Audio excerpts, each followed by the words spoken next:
Seleweng dana zakat, individu terlibat berdepan tindakan tegas. Pelan Angkatan Masa Hadapan berkukuh keselamatan Sabah. Assalamualaikum, salam Malaysia Madani. Saya Nizamiah Asikin Muhammad Zubni dalam Utama 9 pagi.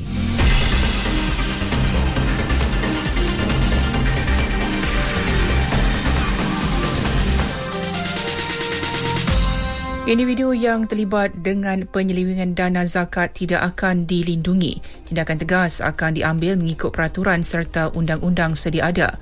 Menteri di Jabatan Perdana Menteri Hal Ehwal Agama, Datuk Dr. Muhammad Naim Mokhtar berkata, kerajaan tidak akan berkompromi terhadap sebarang bentuk salah laku, rasuah atau penyalahgunaan kuasa, terutama melibatkan dana yang diamanahkan untuk kebajikan umat Islam. Beliau pada masa sama mengingatkan semua agensi di bawah portfolio Hal Ehwal Agama supaya tidak mengkhianati amanah yang diberikan. Tindakan itu boleh sahaja mencemar nama institusi malah menghakis kepercayaan masyarakat terhadap institusi agama. Beliau mengulas mengenai seorang bekas pekerja sebuah badan berkanun yang ditahan SPRM. Dia dicaki terbabit dengan sedikit penyelewengan peruntukan wang zakat berjumlah kira-kira RM120,000 melibatkan 28 pemohon tidak layak. Keselamatan dan kedaulatan Malaysia di Sabah diperkukuh menerusi perancangan Angkatan Masa Hadapan bagi tempoh 5 tahun bermula tahun depan. Menteri Pertahanan Datuk Seri Muhammad Khalid Nordin berkata, perancangan bawah pelan itu termasuk menambah jumlah batalion di 2 brigade di negeri berkenaan serta menubuhkan 1 regimen artileri baharu. Ini bermakna 2 batalion dari Semenanjung akan dipindahkan ke Sabah.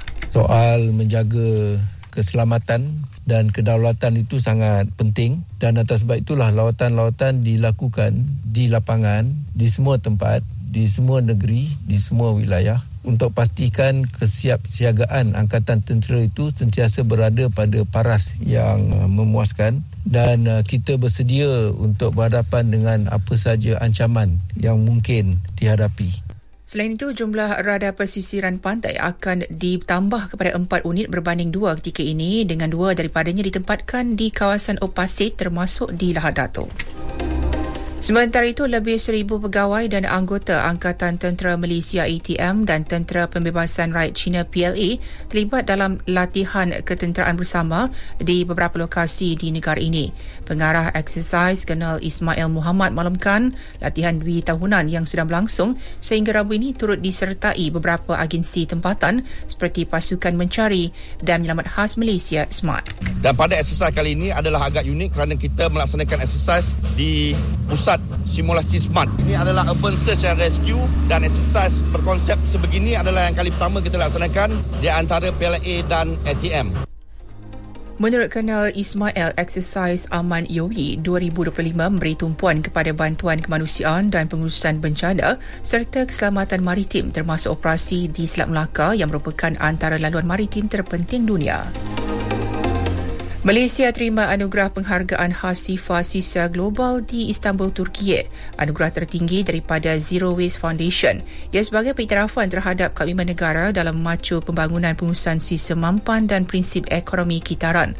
Anugerah itu diterima Menteri Perumahan dan Kerajaan Tempatan Ngakoming semasa Forum Sifat Sisa Global 2025 semalam.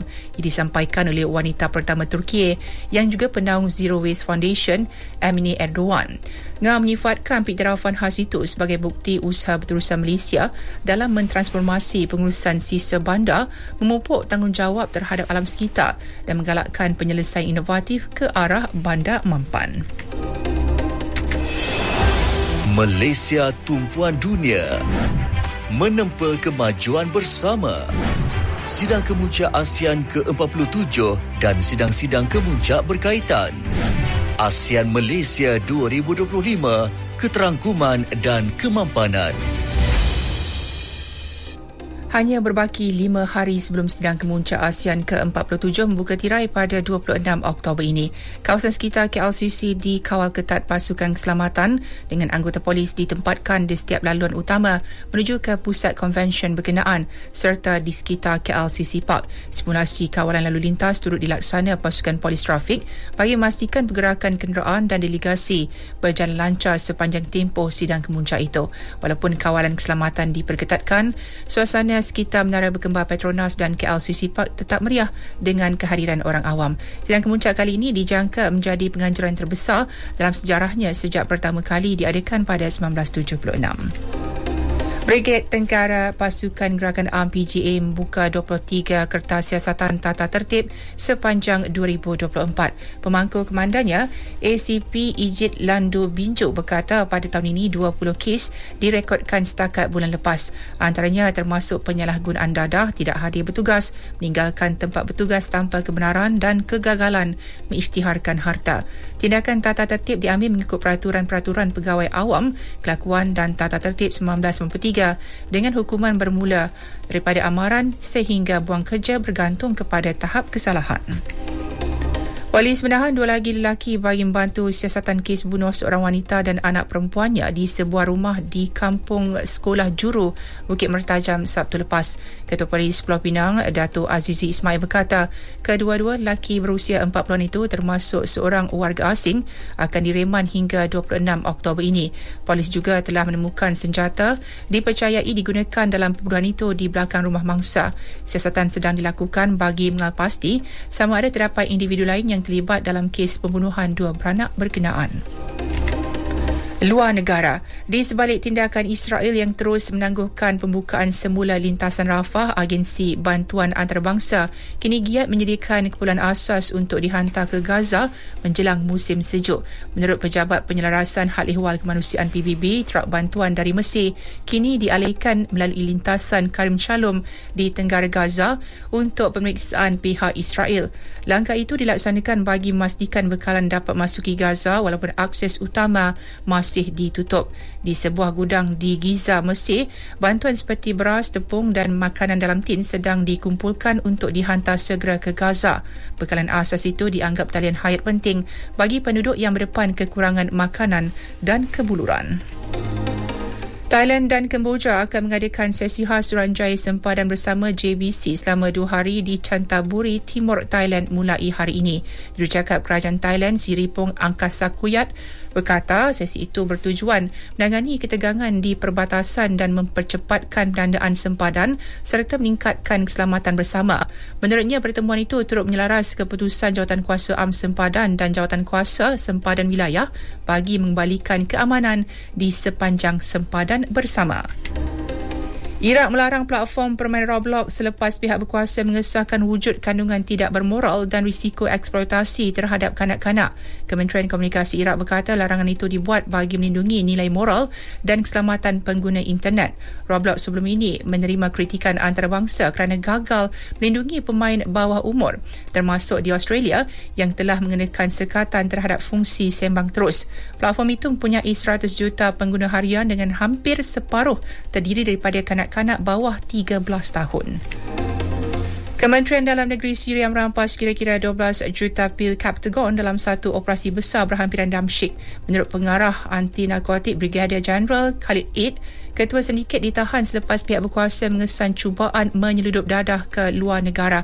Captagon merupakan dadah perangsang yang menjadi sumber dana utama ketika Perang Saudara Syria. Pihak berkuasa berkata rampasan itu membuktikan komitmen mereka memutuskan rangkaian penyeludupan dan melindungi keselamatan serantau. Sukan pemain tenis nombor 2 dunia Jannik Sinner tidak akan menyertai pasukan Itali bagi mempertahankan kejuaraan Piala Davis di Bologna tahun ini. Ketua pasukan Filippo Volandri mengesahkan Sinner memilih untuk menarik diri daripada kejohanan yang bakal berlangsung dari 18 hingga 23 November. Volandri menegaskan pintu pasukan sentiasa terbuka dan yakin Sinner akan kembali mewakili Itali pada masa akan datang. Sinner sebelum ini memainkan peranan penting bawa Itali menjulang Piala Davis buat kali pertama sejak 1976 dan mempertahankan gelaran pada edisi tahun lalu.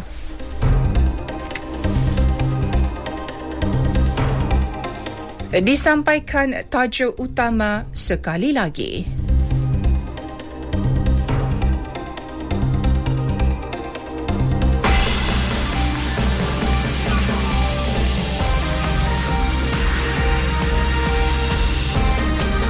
Seleweng dana zakat, individu terlibat berdepan tindakan tegas. Pelan angkatan masa hadapan perkukuh keselamatan Sabah. Sekian berita yang disunting oleh Jalaluddin Baharin dari Pusat Berita RTM Malaysia Madani, rakyat disantuni. Assalamualaikum.